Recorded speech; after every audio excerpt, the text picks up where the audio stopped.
Note 13 pro ফোনটি নিয়ে। এই ফোনটি 8GB এবং 256GB ভেরিয়েন্টটি 22,000 টাকার মধ্যে পাওয়া যাচ্ছে এবং এই ফোনটির ডিসপ্লেতে ব্যবহার করা হয়েছে 6.78 ইঞ্চির একটি অ্যামোলেড ডিসপ্লে এবং 120 হার্জ রিফ্রেশের সাথে এই ফোনটিতে ব্যবহার করা হয়েছে।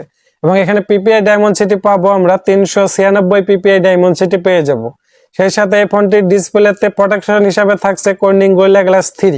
এখন কথা বলা যাক ফোনটির প্রসেসর নিয়ে। ফোনটির প্রসেসরে ব্যবহার করা হয়েছে মিডিয়াটেক হেলিও G99 6 ন্যানোমিটার একটি প্রসেসর এবং এখানে সফটওয়্যারে পাবো আমরা অ্যান্ড্রয়েড 13, এটি একটি অক্টাকোর প্রসেসর এবং এখানে জিপিইউ হিসাবে পাচ্ছি আমরা G57MC2। এখন কথা বলবো ফোনটির ক্যামেরা সেকশন নিয়ে। ফোনটিতে ব্যবহার করা হয়েছে ট্রিপল ক্যামেরা সেটআপ, যার মেইন ক্যামেরাটি হলো 108 মেগাপিক্সেলের। সেই সাথে 2 মেগাপিক্সেলের একটি ডেপথ সেন্সর ব্যবহার করা হয়েছে, 2 মেগাপিক্সেলের একটি ম্যাক্রো শুটার এখানে ব্যবহার করা হয়েছে এবং এই ক্যামেরা দিয়ে আমরা ভিডিও রেকর্ড করতে পারবো সর্বোচ্চ 1080p 30fps এ। এর সাথে সেলফি ক্যামেরা পাবো আমরা 32 মেগাপিক্সেলের একটি সেলফি ক্যামেরা এখানে পেয়ে যাব।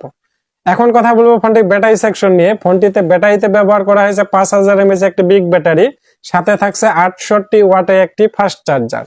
তো এই ফোনটি 22,000 টাকার মধ্যে একটা সেরা ফোনের কাতারে আমি রাখতে পারি।